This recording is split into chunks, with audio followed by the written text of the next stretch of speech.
Tere! Võtame ühe sõna. Kalakade. Kuulake. Jo isoisäni oli kalakade. Eli rikkoi vapansa tai hajotti veneen moottoriosia, jos joku toinen sai kalaa ja hän ei saanut.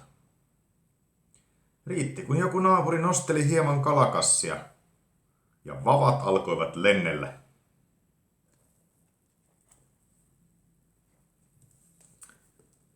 Olen väikkä Suomen kirjanik.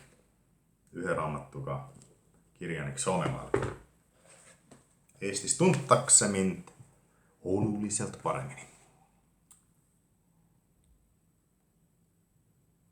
Mä tõlkisin tänu Kalle Voolajule, Ivar Leppikule ja mõnele inimesele veel.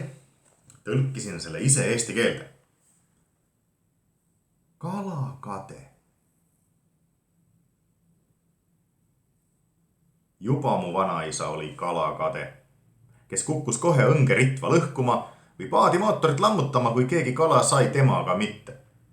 Piisas, et mõni naaber kergitaks veidi oma kalakotti ja ritvad hakkasid murduma.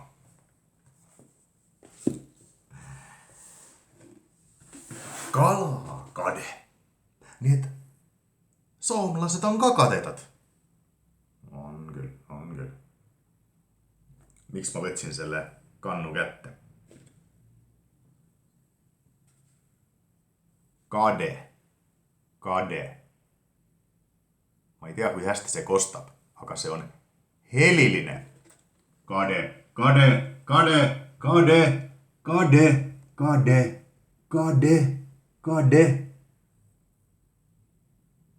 To do it. To do it. To do it. To do it. Rohkem ma ei laula. Teie võite laulda. Harjutada. D-d. Oi kui palju. Oi kui palju. Soome keeles. D on heliline nagu sõnas kalakade.